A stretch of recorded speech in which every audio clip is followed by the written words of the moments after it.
Es para mí motivo de especial satisfacción realizar la laudatio del excelentísimo doctor don José Ramón de Berrazueta en el acto de recepción, como hemos oído ahora la señora Presidente, como presidente de honor en nuestra Real Academia de Medicina de Cantabria. Sobre todo por la personaje de quien se trata, de sobra conocido en este foro y no precisaría presentación alguna. Y porque conozco al doctor de Berrazueta desde hace muchos años, puedo decir que desde su tierna infancia y he seguido después su brillante trayectoria profesional y académica. Nacimos y crecimos en Santander en el mismo barrio de Antonio Mendoza y Cardenal Cisneros. Él, hijo de un afamado médico estomatólogo, doctor don José Antonio Berrazueta. Hemos dedicado, tras el doctorado en nuestra universidad de origen, nuestra vida profesional académica en la Universidad de Cantabria, dando vida a la misma. Fuimos recibidos en la presente academia en el mismo curso 2002-2003, conducidos por el doctor Vázquez de Quevedo, que se encuentra aquí presente. Mas por encima de estos detalles está la valía del doctor de Berrazueta, al que profeso profunda admiración y afecto. Su currículum no es fácil de resumir en unas pocas palabras, tanto por su amplitud como por su riqueza y diversidad. Llevaré a cabo la presentación dando de forma somera un paseo por su trayectoria personal, académica, clínica, investigadora, docente, gestión y mencionaré solo algunos de sus reconocimientos o premios, que son muchos. Nace un 22 de junio, tercer hijo de una familia numerosa o supernumerosa de 12 hermanos. Aprendió desde pequeño que para conseguir algo había que ganárselo luchando. Esta actitud de luchador le llevó a abrirse camino siguiendo las directrices de su padre, trabajo constante y bien hecho, amor a la profesión y a la familia. Gran parte de la familia ha seguido las huellas de su padre, siendo médicos estomatólogos. Sin embargo, llama la atención que uno de sus hijos sí que es médico, pero cardiólogo. Uno se pregunta, ¿qué le habrá llevado a cambiar la especialidad, digamos, familiar? Quizá la dolorosa experiencia de haber perdido tempranamente a su madre por una cardiopatía fuera la chispa que marcaron su destino, que le ha conducido hasta aquí. Desde hace 52 años lleva felizmente casado con María José Sánchez de la Vega, junto a la que ha creado y criado a su gran familia. Han tenido 5 hijos y ahora disfruta de sus nietos. La Universidad de Salamanca fue el alma mater, tanto de su formación médica como humanística, y allí en la universidad encontró a María José, su esposa. El doctor de Berrazueta realizó la licenciatura en la Facultad de Medicina. Fue becario durante toda la carrera, alumno interno numerario por oposición de anatomía, licenciándose en medicina con sobresaliente en 1970. Fue médico residente por concurso de méritos en 1970 del Servicio de Medicina Interna en la Residencia Cantabria de Santander. Continúa como médico interno residente en cardiología en la Clínica Puerta de Hierro de Madrid, complementando en La Paz la cardiología pediátrica. En el año 1974 fue médico residente y becario del Instituto Nacional de Cardiología de México, Departamento de Cardiopatías Congénitas y en el Laboratorio de Embriología de la doctora de la Cruz. Sus investigaciones en este centro fueron el germen de su tesis doctoral y dieron fruto a sus primeros e importantes publicaciones. Obtuvo el doctorado en medicina en la Universidad de Salamanca en el 76 con sobresaliente cum laude, siendo ya médico adjunto de cardiología en el Centro Médico Marqués de Valdecilla durante 75-78. Y desde 1978 ha sido jefe de sección de cardiología en el Hospital Universitario Marqués de Valdecilla hasta su jubilación. Su larga experiencia clínica e investigadora la tuvo durante su formación como MIR, complementada en 2 prolongadas estancias sabáticas en el Wellcome Research Laboratories, King College Hospital y St. George's Hospital Medical School de Londres. Estancias con el doctor Moncada, pionero del óxido nítrico y otras sustancias vasoactivas derivadas del endotelio. Y principalmente esta experiencia clínica investigadora lo ha obtenido en su práctica diaria como jefe de servicio de cardiología en el Hospital Universitario, Marqués de Valdecilla. Esta labor clínica la compagina como profesor en la Universidad de Cantabria, ocupando los cargos de profesor adjunto contratado de patología médica entre 75 y 79, profesor adjunto por oposición nacional de patología general propedéuca clínica y luego pasa a ser profesor titular numerario de cardiología, primer profesor titular de cardiología en España. Hasta en 1989 obtiene por oposición la cátedra de cardiología de la Universidad de Cantabria. Como profesor ha dirigido 8 tesinas o trabajos fin de grado y 15 tesis doctorales. Poniendo cifras a sus investigaciones, estas se han recogido en más de 250 publicaciones en artículos y revistas nacionales, internacionales y capítulos de libro. Es autor de 130 comunicaciones a congresos nacionales e internacionales y ha impartido más de 370 conferencias en distintos centros nacionales y extranjeros. Es un gran orador, lo sabemos, que se adapta como buen profesor a todos los públicos, incluso hasta el infantil. Es inventor individual de una patente, efecto antiinflamatorio de la nitroglicerina, obtenida en el 1994. Ha participado en 23 proyectos competitivos de investigación con financiación pública nacional, regional y europea, la mayoría de ellos como investigador principal. Y además, 25 convenios de colaboración de proyectos de investigación financiados por compañías farmacéuticas. Gestiono cargos. Para no abrumar al auditorio, destacaré que fue primer director de la Escuela Universitaria de Enfermería de la Casa Salud de Valdecilla, adscrita a la Universidad de Santander entre el 80 y el 83, nombramiento que vino del Ministerio de Universidades de Investigación. Presidente del Colegio, muchos más cargos, presidente del Colegio de Médicos de Cantabria desde el año 1988-92. Desde el 2002 forma parte del Consejo de la Especialidad de Cardiología de la Sociedad Europea de Cardiología. Presidente de la Real Academia de Medicina de Cantabria desde enero del 2012 al 2020. Entre los nombramientos destacaré que es académico de número de la Real Academia Nacional de Medicina desde el 2005, siendo el primer académico de número recibido en la Academia desde Cantabria. Asimismo, es académico de número de la Academia de Medicina de Cantabria desde el 2003. Y entre los premios destaco el Premio al Mérito Profesional del Colegio de Médicos de Cantabria, otorgado en el 2019. Bueno, entre sus aficiones es gran lector de los ensayos de Unamuno, amante de la buena música, en especial de la ópera, y, cómo no, amante de su gran familia. Voy terminando, pues, porque no han venido a escucharme a mí. Estamos deseando oír su conferencia o tu conferencia a qué personas debemos tratar con aspirina en el 2023. En este acto, como hemos oído a la señora Presidente, de recepción como Presidente de Honor en nuestra Real Academia de Medicina de Cantabria, que se va a honrar en tenerte entre sus miembros de honor.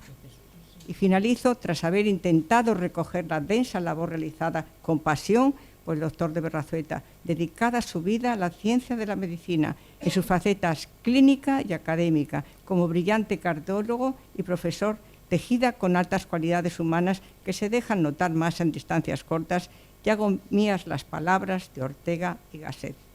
La ciencia y, por tanto, la medicina es el mayor portento humano, pero por encima de ella está la vida humana misma que la hace posible.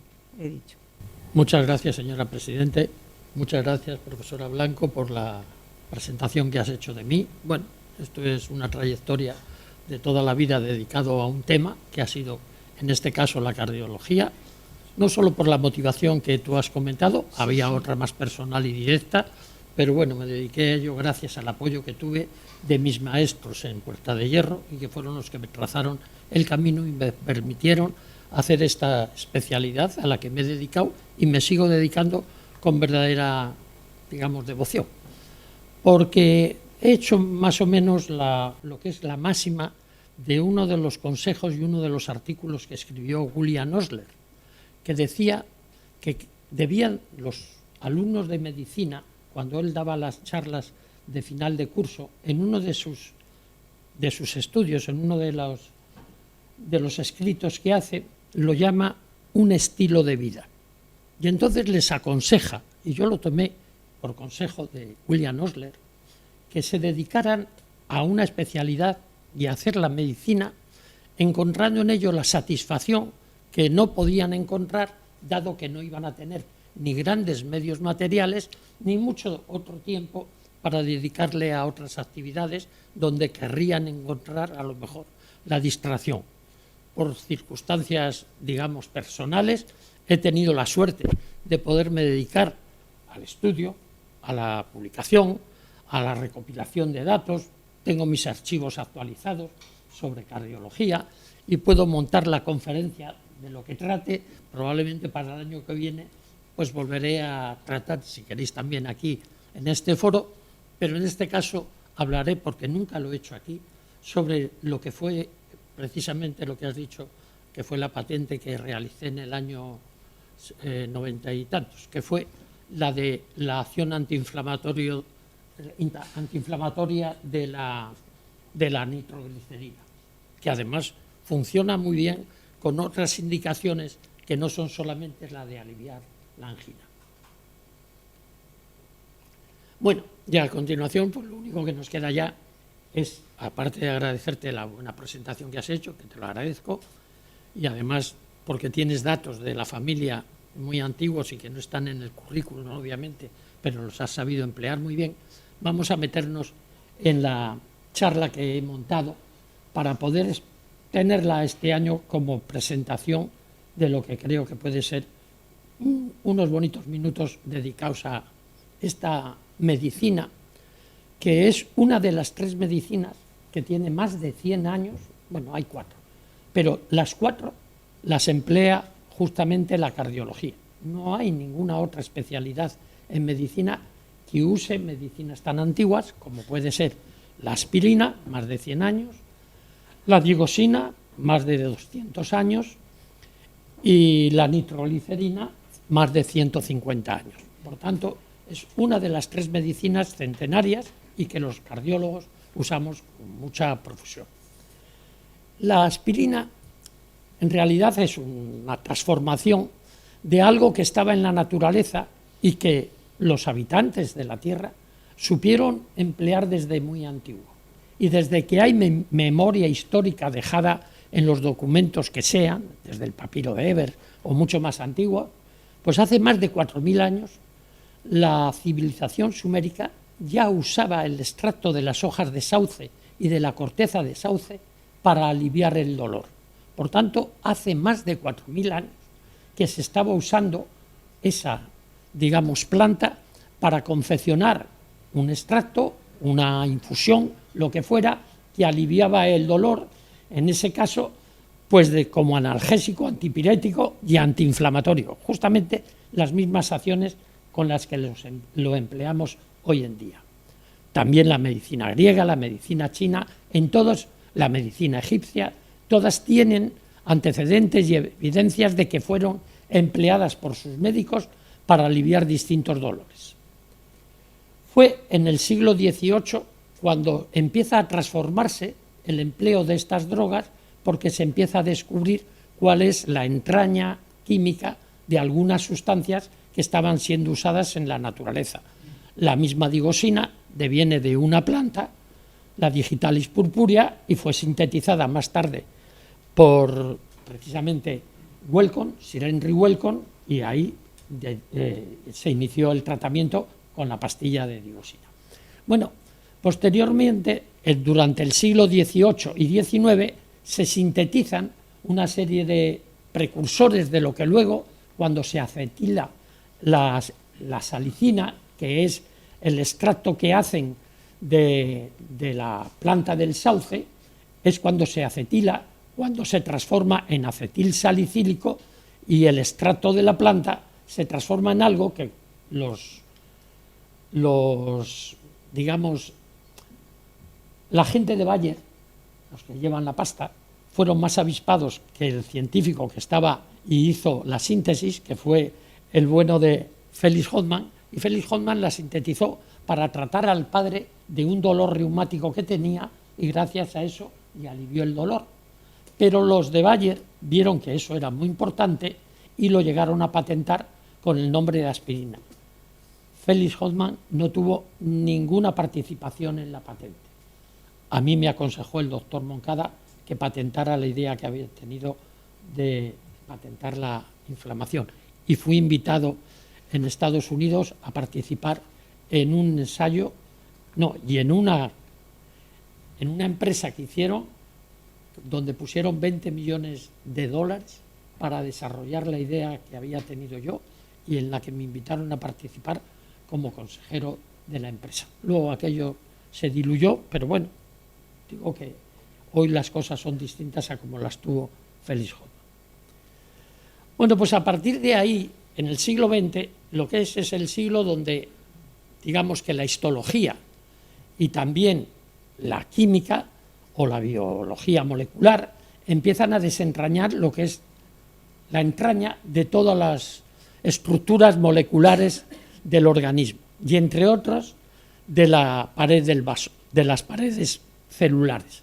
Y en la pared celular hay una serie de sustancias que son ácidos grasos, por ejemplo, como el ácido araquidónico, que es un ácido graso omega 6 con una cadena de 20 carbonos, del cual van a derivar, cuando se oxida, una serie de sustancias que por oxidación se conducen, cuando están en los leucocitos, a formar por la lipooxigenasa los leucotrienos, que son sustancias antiinflamatorios, o como mediadores de la ciclooxigenasa, cuando actúa la ciclooxigenasa sobre otro grupo de células mucho más diversas, pues ahí lo que producen son las prostaglandinas, entre ellas las dos más importantes que vamos a hablar hoy, que serían la trombosano sintetasa, la primera que se descubre, porque se descubre el trombosano y más tarde se descubre la sintasa de ese trombosano, que eso fue una de las, digamos, sustancias descubiertas y patentadas directamente por el doctor Salvador Moncada. Y también es obra de él la síntesis y también tanto de la sintasa del óxido nítrico de la prostaciclina sintasa, la COS2, y también de la prostaciclina o PGI2, que es la otra sustancia que él tiene patentado. Prácticamente, cuando Salvador Moncada llega en el año 70 a la Fundación Wellcome, al laboratorio Wellcome, no existía nada de lo que es este esquema que están viendo ahí.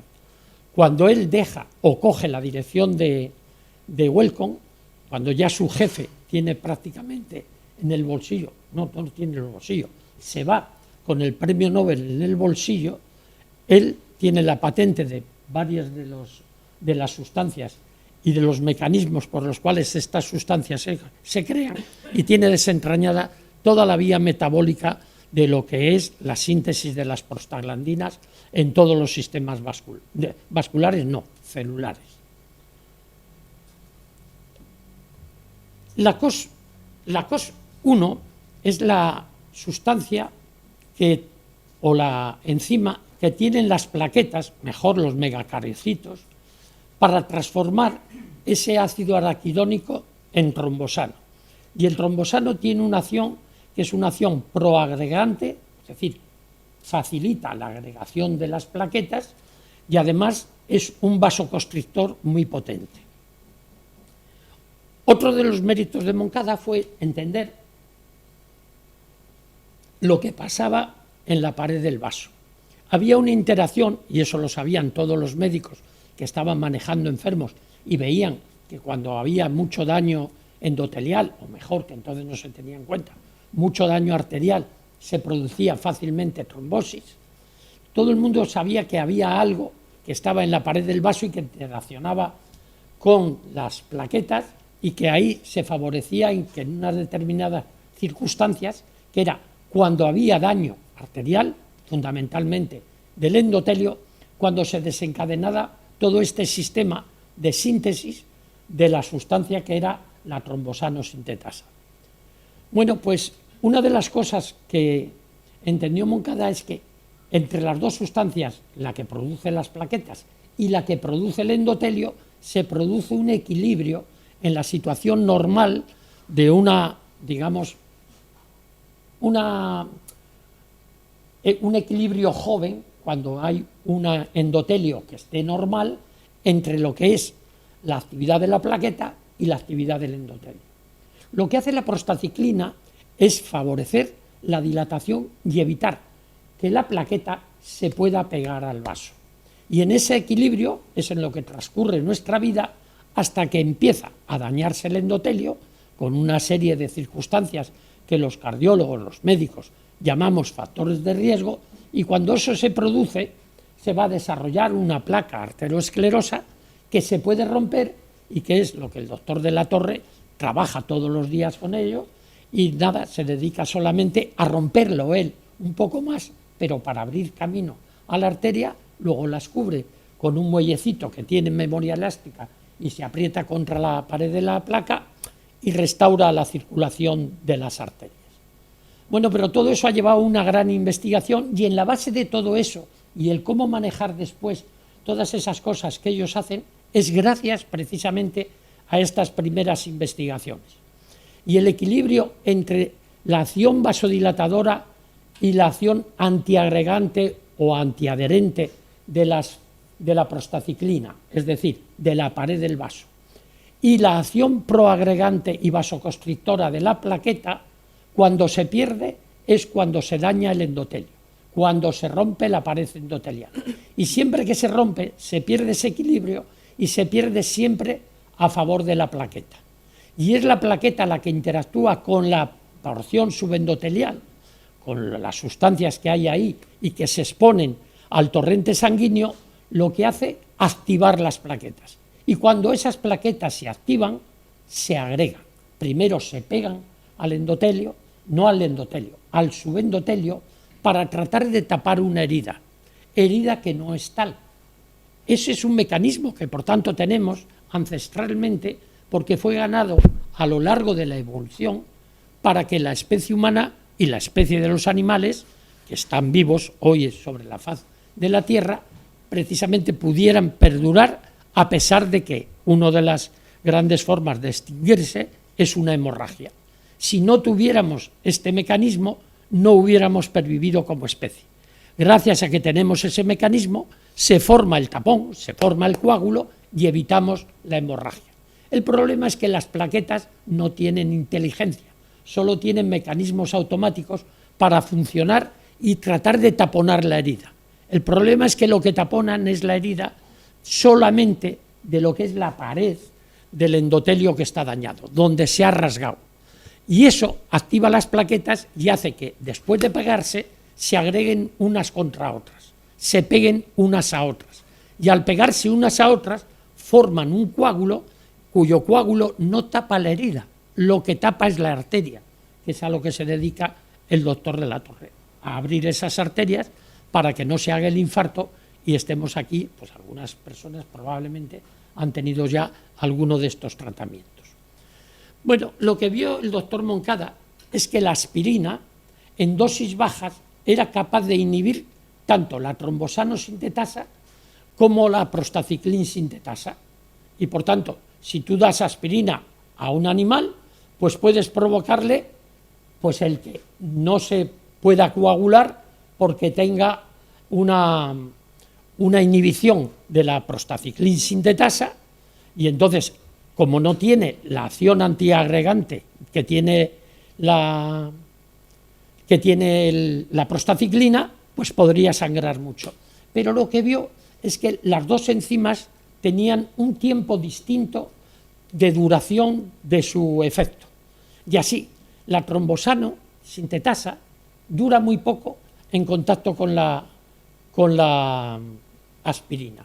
Cuando lo das, en 1 o 2 horas recupera prácticamente, se recupera, prácticamente inhibes durante mucho tiempo la acción de la sintetasa, cosa que con la misma dosis permites que la prostaciclin sintetasa esté, digamos, haciendo el efecto porque ella no ha sido inhibida.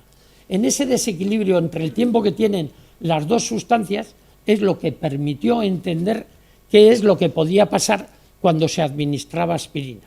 Y es que de ser un analgésico pasó a ser una de las drogas antiagregantes más importantes que manejamos hoy los cardiólogos y todos los médicos en nuestra práctica clínica diaria. Y lo que vio es que si dabas mucha dosis de aspirina, inhibías la prostaciclina, muchas dosis de aspirina, inhibes la prostaciclina y entonces permites que se haga el trombo. Pero si la das a dosis baja, solamente inhibes la trombosano y dejas que efectúe el efecto la prostaciclina y se haga el efecto antiagregante. Por tanto, no es la aspirina la que tiene el efecto, es la prostaciclina que tú dejas que haga el efecto natural en el sitio donde se está produciendo el daño que necesita reparar. Bueno, por estas acciones es por lo que les dieron el premio Nobel a Bain, que era el jefe de Moncada, a Samuelson y a Westrom, que eran dos investigadores del Karolinska y que, bueno, estaban en casa y jugaban en casa y jugaron con ventaja. A Salvador Moncada se le dio el Príncipe de Asturias en el año 90.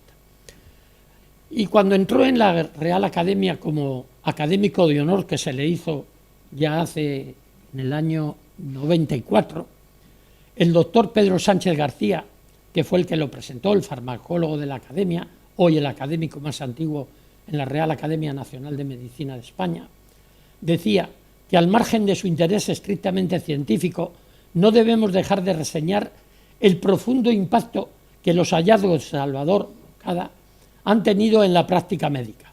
Sirvan como ejemplo al respecto la aceptación universal del efecto antitrombótico de la aspirina a pequeñas dosis y su valor en la prevención de los accidentes cerebrovasculares y también cardiológicos como el infarto. Bueno, pues desde ahí prácticamente sabemos que todos los pacientes que tienen un infarto o han hecho un ictus, han hecho un accidente cerebrovascular agudo, si son manejados con aspirina, previenen la posibilidad de tener un nuevo accidente vascular. No quiere decir que se supriman, pero sí se reducen drásticamente. Cuando uno tiene uno de estos accidentes, hay dos medidas que se tienen que tomar. Una es hacer lo que hemos comentado ya, que hacen en hemodinámica nuestros compañeros con el doctor de la Torre a la cabeza, que es abrir la arteria y hacer un procedimiento de rescate que haga que se restablezca el flujo del territorio dañado y evitar que se infarte.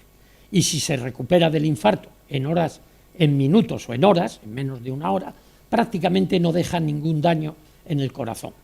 Y la otra cosa era prevenir las nuevas complicaciones, que el enfermo no vuelva a tener ningún accidente vascular nuevo. Y para eso se empezaron a hacer, pero como locos, porque se han hecho miles y miles de trabajos donde se empezó a dar la aspirina en diferentes situaciones. Y las primeras que se dieron y el primer trabajo que se hizo fue este que ponemos aquí, que es el Second International Study of Infarct Survival, el ISIS-2.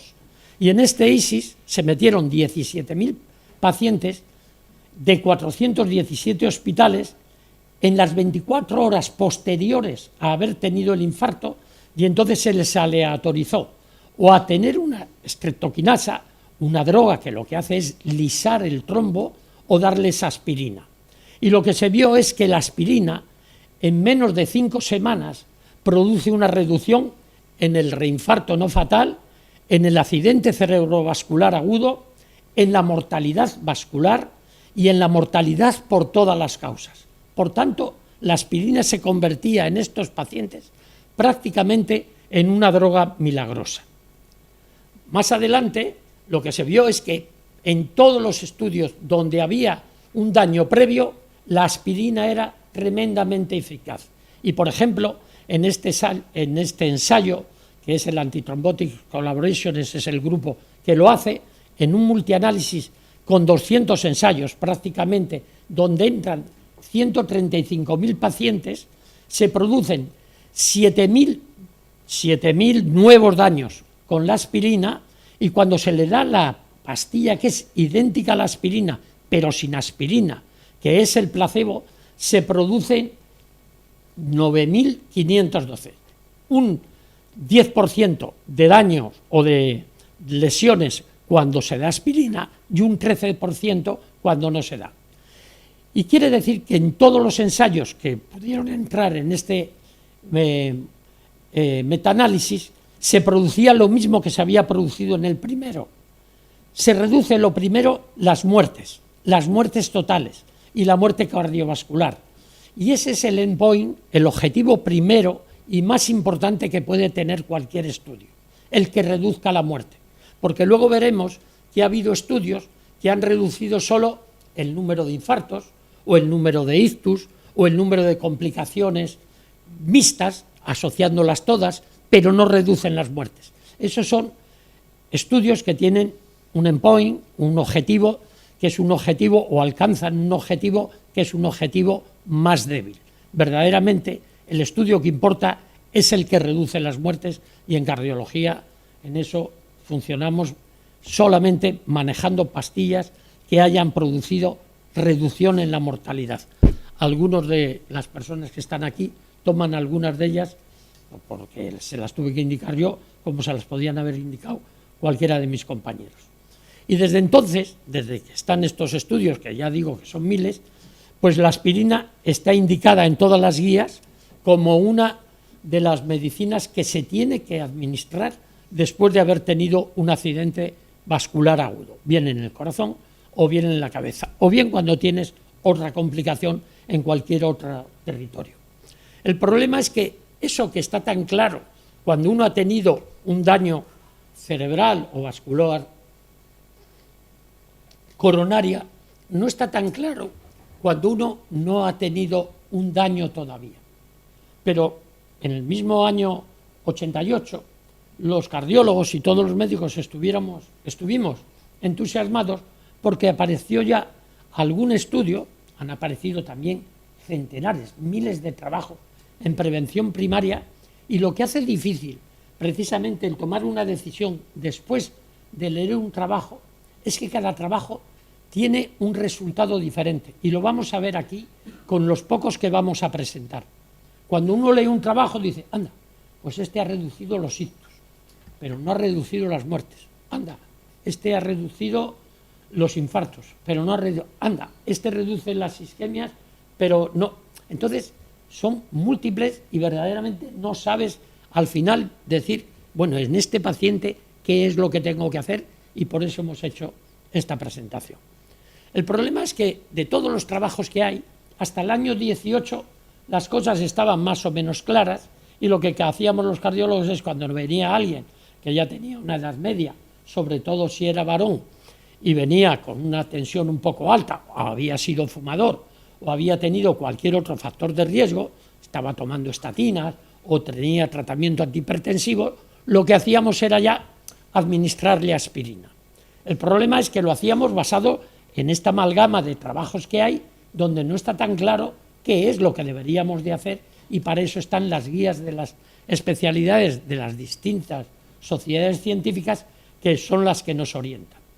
¿Cuál fue el problema? Que en el año 18 aparecieron 3 estudios importantes, que son los 3 que tengo ahí, el ASCEN, el ASPRI y el ARRIB, que fueron los que hicieron a las sociedades científicas más importantes, sobre todo a la AJA, la americana, el que tuviera que hacer una nueva revisión de las indicaciones y que nos dijera cuándo teníamos que hacer en prevención primaria los distintos tratamientos.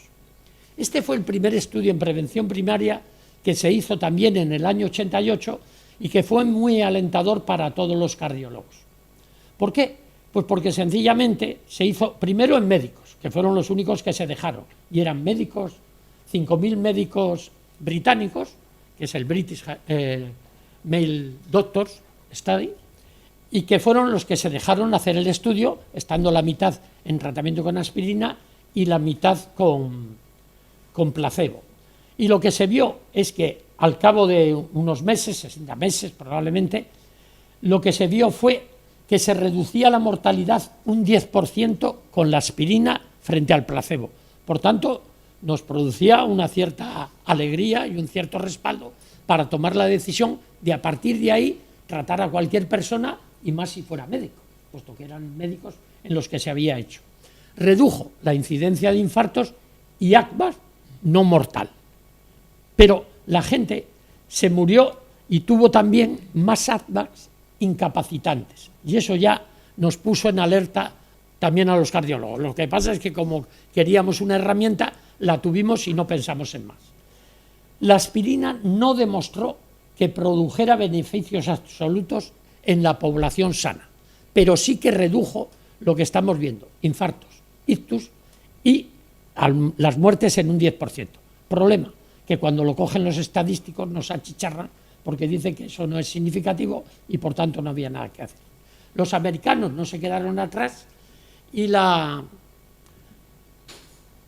El Physician Health Study, que fue un grupo de médicos que se reunió y tomó la iniciativa para hacer estudios sobre medicina, hizo un envío de cartas a todos los médicos del país, a todos los médicos varones de 40 a 84 años, 261.248 cartas.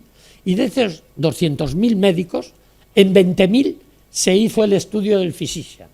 Y lo que se comprobó fue que en este caso, que era un estudio exactamente igual al British, la mortalidad no se redujo.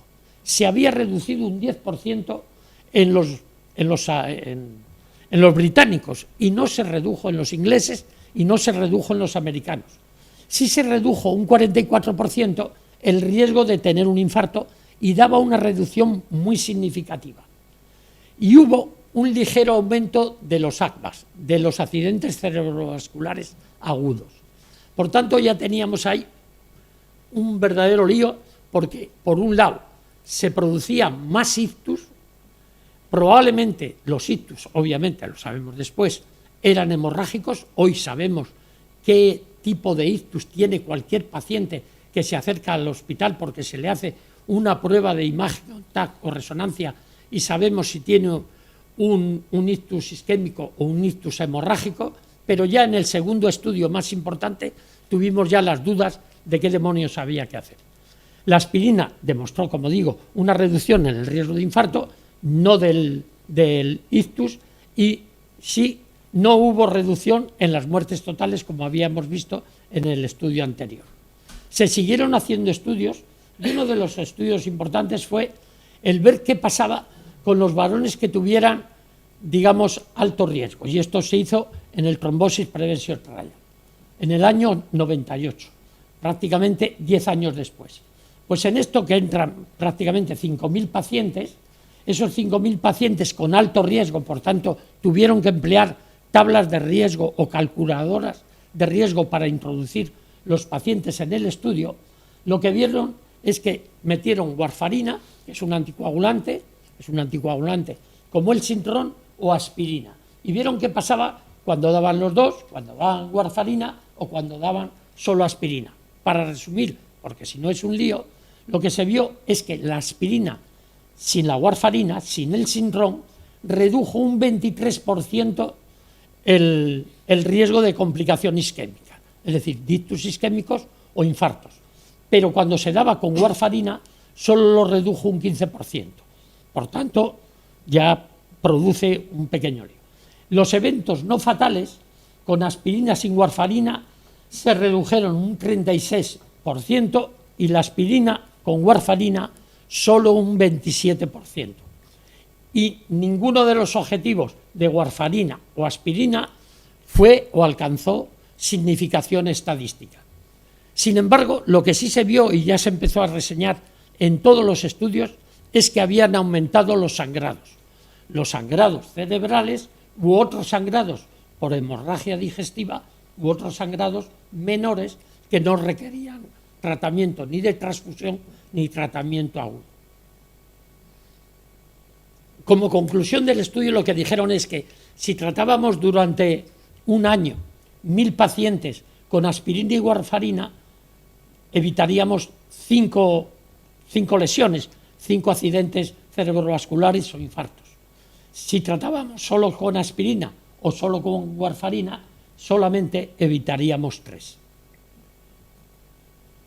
El siguiente estudio que vamos a ver es lo que ocurrió cuando se estudió, porque hubo y sigue habiendo numerosísimos estudios que ensayan distintos fármacos para reducir la tensión arterial, y en uno de ellos, muy importante, el estudio HOPE, el Hypertension Optimal Treatment, ahí lo que se hizo fue introducir en un pequeño subgrupo de pacientes de los 20.000 que habían sido introducidos para tratarles con una droga que se llama felodipino, lo que trataron es a estos pacientes también con aspirina.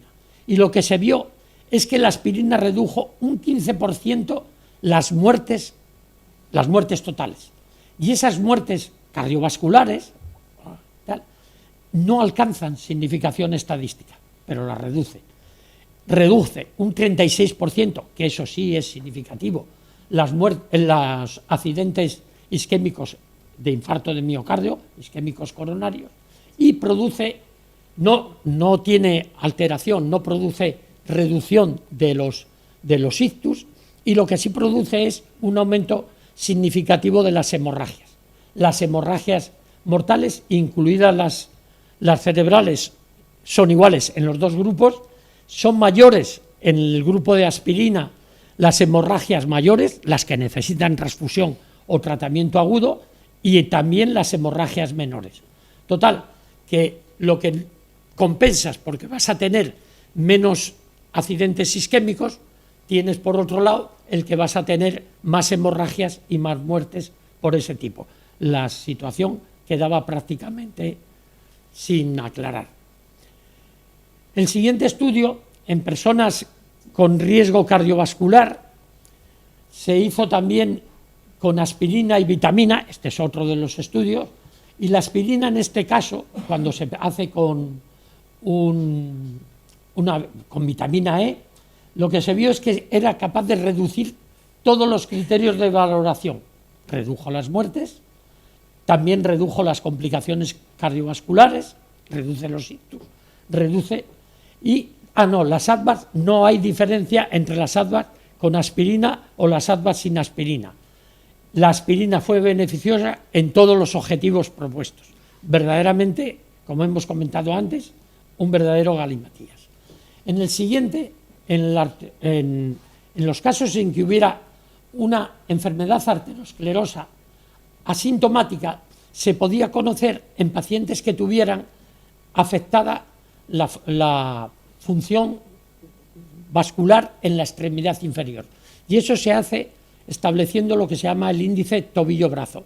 Si se dilata más o se produce o se puede detectar que ese índice tobillo-brazo es menor del 100% en las piernas frente a la del brazo, sabes que es porque tiene una isquemia en la extremidad inferior. Y solo entraron pacientes que tuvieran esa alteración. Pues bien, el endpoint primario, que era la mezcla de todas las funciones, se ve muy bien en esta primera gráfica que tenemos arriba. Los dos tratamientos, el placebo y el tratamiento con aspirina, eran prácticamente idénticos. No había ninguna diferencia entre dar o no dar aspirina en pacientes que estaban sanos, pero podían estar teniendo una afectación isquémica de la extremidad inferior. Al no haber diferencia significativa, pues la verdad es que te quedas en el aire y dices, ¿y a quiénes puedo tratar? Pues de nuevo recurres a los estudios anteriores y solamente se empezaba a recomendar ya a pacientes que tuvieran un riesgo verdaderamente elevado. Y por tanto, en aquellos que tengan un riesgo alto es lo que empezaban a recomendar todas las guías clínicas. El problema es que en todos los estudios entraban muy pocas mujeres, escasísimas. En todos los estudios cardiovasculares siempre han entrado muy pocos pacientes mayores y muy pocas mujeres. Y entonces también un grupo, que es el grupo del Women Health Study, que ha hecho también centenares de informes de toda índole sobre la salud de las mujeres, de toda índole, lo mismo del cáncer de mama que de cualquier cosa, hicieron el estudio también con aspirina para ver qué es lo que se producía cuando se daba y se administraba aspirina solo a mujeres. Pues era muy interesante. La aspirina en mujeres solo es capaz de, mujeres sanas, solo es capaz de reducir los ictus, pero no reduce el número de infartos y no reduce la mortalidad cardiovascular. Con lo cual nos quedamos colgados, ¿qué hacer con las mujeres? ¿La das, digamos, la administras aspirina en prevención o qué es lo que hacemos? Luego veremos qué es lo que nos recomiendan las guías de las especialidades.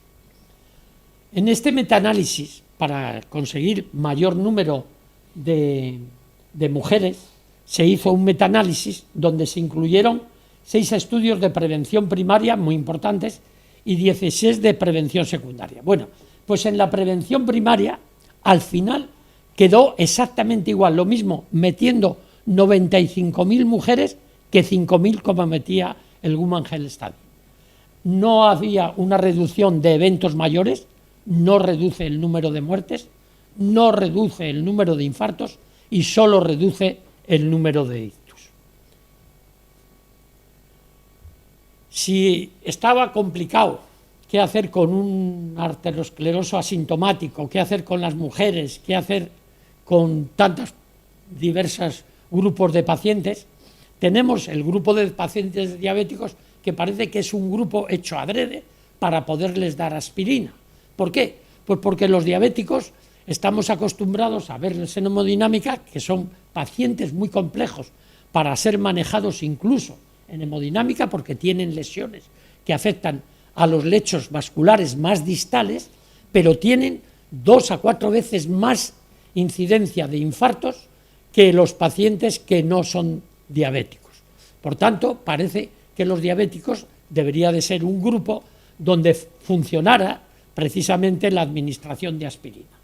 Y eso es lo que se ha hecho en varios trabajos de los que voy a presentar ahora, de momento un metaanálisis y luego el bueno, lo que se vio en este estudio, por ejemplo, sobre prevención de la enfermedad arterial en diabéticos, el POPADAR, es que las complicaciones primarias eran prácticamente idénticas en el grupo placebo y en el grupo con aspirina, 116 y 117.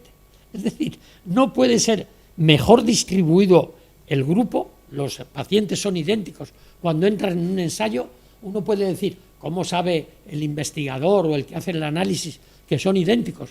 Pues porque tenemos unos criterios de introducción en el ensayo, tienen que estar entre una y otra edad, tienen que tener las características que indica el señor que está patrocinando el ensayo, y lo que no sabemos es a qué se está asignando ni el paciente ni el médico que lleva el estudio. El médico local que lleva el estudio. Se juntan 400 hospitales y de esos 400 hospitales lo cumplen a rajatabla lo que son las indicaciones para introducir, y cuando ves la edad media en un grupo es 60,5 años y en el otro grupo es 60,49, pero es que es idéntico en todas las condiciones en las que entran en los dos grupos. Y cuando se dividen y se hace el contraste entre el placebo y la aspirina, la única modificación, porque es que hasta el número de estatinas, por ejemplo, que pueden estar recibiendo, o el número de otros fármacos, se distribuyen absolutamente por igual entre los dos grupos, siendo ciego para los médicos que llevan el estudio y para los pacientes que lo reciben. Todos los pacientes creen que están recibiendo el fármaco activo, y sin embargo no es así. Bueno, pues lo que se vio es que las muertes por cardiopatía isquémica o ARVA estaban en que en el grupo de aspirina tenían 43 muertes y el grupo sin aspirina 35. La diferencia no es significativa. Sin embargo, tampoco hubo diferencias en los ADVAs hemorrágicos, en las grandes hemorragias que podían matar a los pacientes. Con lo cual te quedas colgado porque dices, ¿y entonces qué hacemos? ¿Cómo prevenimos la enfermedad en los pacientes diabéticos? Y ese es uno de los grandes problemas que tenemos hoy en medicina.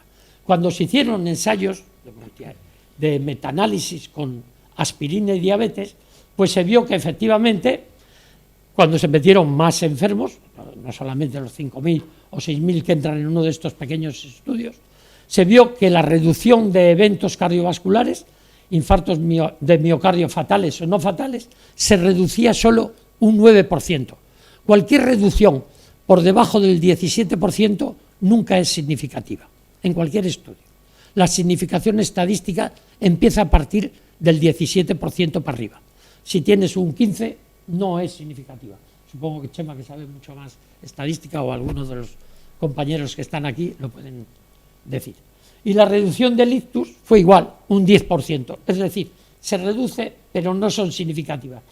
Dice, ¿en quiénes se podía, por tanto, en qué diabéticos se podía administrar la aspirina? Pues se podría administrar en los que tuvieran un índice de riesgo muy alto, como luego veremos. Bueno, pues a partir de estos estudios que hemos ido analizando, donde vemos lo que es la ensalada de indicaciones con la que tenemos que bregar, se produjeron los 3 estudios que hemos comentado del año 18. Y el ASCEN se hace en estudios en pacientes diabéticos y se introducen muchísimos, 15.000 pacientes. Y se siguen por un periodo muy largo, si no me equivoco, 7,4 años. 7,4 años es muchísimo tiempo para un ensayo clínico, porque quiere decir que les estás siguiendo pues lo que puede ser para algunos la 10ª parte de su vida, y de su vida adulta será pues el 20% o más de su vida adulta, es decir, está siguiendo muchísimo tiempo. Pues lo que se vio es que las complicaciones, la primera complicación, la que junta todos los daños que se pueden juntar y que las hace como objetivo primario, pues lo que se vio es que se reducía tanto el 8,5% en el grupo con aspirina y el 8,6% en el grupo con placebo. Por tanto, para lo que es la reducción del endpoint más importante, no valía para nada. Y sin embargo, no reduce la mortalidad, pero te produce hemorragias mayores. La aspirina producía 300 hemorragias mayores y sin embargo el grupo placebo solo tenía 250. Es decir, hay 50 pacientes a los que los médicos, cuando les damos aspirina, les estamos induciendo una hemorragia que no se merecían.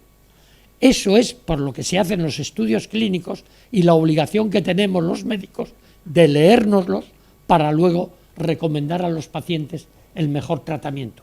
Y algo tan banal como nos puede producir tomarse una aspirina infantil, pues al final no es tan banal. Y la otra cosa que también dilucidó este ensayo fue que se había visto en años anteriores que la administración de aspirina parecía que prevenía el cáncer intestinal. Y lo que se vio en este estudio es que el cáncer gastrointestinal y todos los cánceres eran lo mismo y tenían la misma incidencia en el grupo con aspirina o en el grupo con placebo. El siguiente estudio fue el ARRIB y se hizo en pacientes con un riesgo cardiovascular moderado. Y lo que se vio es que el primer endpoint, que era el de todos los factores, digamos, que queríamos alcanzar, reducción de infartos, reducción de ictus, reducción de muertes totales, reducción de muertes cardiovasculares, no producía ninguna reducción frente al placebo. Y sin embargo, lo que sí producía era un aumento muy significativo de las hemorragias gastrointestinales, pero hemorragias graves que necesitan tratamiento o incluso pueden morirse los pacientes. Las muertes eran prácticamente iguales en un grupo que en otro. Por tanto, incluso en estos pacientes con un riesgo cardiovascular moderado, o que nosotros estimamos moderado, la prevención con aspirina está puesta en cuestión. Probablemente no estamos haciendo nada bueno con estos pacientes y estamos favoreciendo el que aparezcan estas hemorragias. Y el tercer gran grupo fue el grupo de los ancianos, es decir, que en la primera fila, salvo Chema, estamos prácticamente todos incluidos en este grupo. Pues en este grupo donde metieron 20.000, lo siguieron casi por 5 años, tú no, y casi por 5 años, y lo que se vio fue que la tasa de enfermedad cardiovascular, lo mismo que antes, era también prácticamente idéntica en el grupo con placebo y en el grupo con aspirina.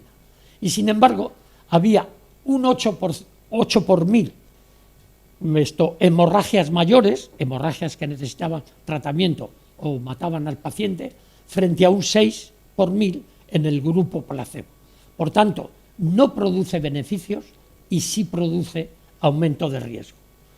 A partir de ahí, lo que se pusieron en marcha fueron las distintas, digamos, sociedades científicas, y alguna de ellas, como fue la AHA y la American College de Cardiología, fueron los que aconsejaron qué es lo que teníamos que hacer con la aspirina. Y lo primero que hicieron fue desaconsejar el uso de aspirina en adultos de más de 70 años o en cualquier edad con un riesgo de sangrado elevado. Por tanto, ya no nos obligan a ver si tiene alto riesgo cardiovascular, sino si tiene alto riesgo cardiovascular y cómo tiene el riesgo de sangrado. Ya la AJA en 2014 y la American Stroke Association habían dicho que la aspirina podía ser útil como primer tratamiento, pero solamente lo ponían como condicional. Podía ser útil en mujeres para prevenir el primer ictus, pero desde luego no en ninguna otra condición en las mujeres. Los canadienses recomendaban la aspirina en hombres y mujeres que tuvieran un riesgo cardiovascular alto y un riesgo de sangrado bajo. Es decir, te obligan a hacer las dos cosas.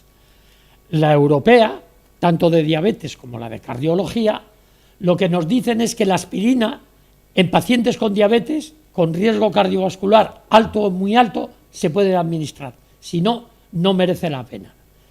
Y el Servicio de Prevención de Medicina Preventiva de Estados Unidos, el grupo de trabajo, el Task Force, lo que dice es que en adultos de 40 a 59 años, solo con un riesgo de más del 10% en 10 años, se puede poner la aspirina. Si no, está contraindicado el uso de aspirina prácticamente en todas las poblaciones en prevención primaria.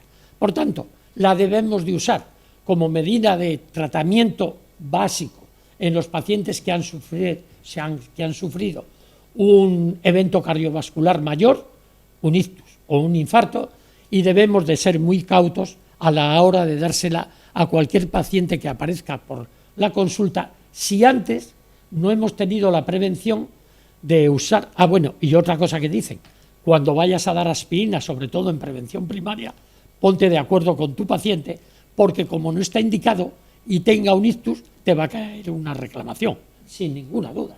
Es decir, que si tú pones un tratamiento que está certificado en ensayos clínicos y en las guías de las diferentes sociedades, que no hay que darle porque tienes más muertes por hemorragia que muertes por infarto, y le hace una hemorragia, está claro que en una sociedad demandante, como es también la nuestra, le va a caer la demanda al profesional que haya puesto la aspirina, que dirá, pues si no es nada, le puse solo una aspirina. Va a tener siempre algún defensor del paciente que va a decir que tenía razón y que no debía de haberle puesto la aspirina en esa circunstancia. Y para eso es para lo que hay que usar las tablas de riesgo, como era la de Framingham, que hoy la usan todas las sociedades científicas adaptadas para nuestros pacientes, o las calculadoras de riesgo de las diferentes sociedades científicas, que las tenemos nada más abrir el ordenador a nuestra disposición, y al lado tenemos pues, las dos de las calculadoras de riesgo hemorrágico que podemos tener para usar antitrombóticos o usar anticoagulantes, como hacemos en los pacientes que tienen una fibrilación auricular y necesitan estar anticoagulados. Estos son los factores de riesgo principales, los hemos ido diciendo a lo largo de la charla. A nadie se le ocurre tratar a un chico de 20 años con una aspirina, porque ese chico, si no es fumador, debería de tener su función endotelial normal y tener protegida su lecho vascular, y así debería de conservarle la mayor parte de su vida. Pero están aquí las circunstancias por las cuales se produce, y bueno, nada más que agradecerles que hayan venido a escuchar esta charla, agradecer a la Academia el que me haya tenido, y agradezco el honor que me hace, de ocupar con el doctor Paco Vázquez y el doctor Val Bernal un puesto más como académico de honor. Vamos siendo más casi que los académicos de número, y bueno, pues lo agradezco que me hayáis hecho este honor. A ustedes por su asistencia, y al Colegio de Médicos, donde tengo presentes, salvo el doctor Ricardo Conde, el día que al colegio se le dio la medalla de oro de la ciudad de Santander, con todos los presidentes que me han acompañado a lo largo de estos años en la presidencia de este colegio, que fue uno de los mayores honores que también he tenido el gusto profesionalmente de tener en mi trayectoria profesional. Muchas gracias.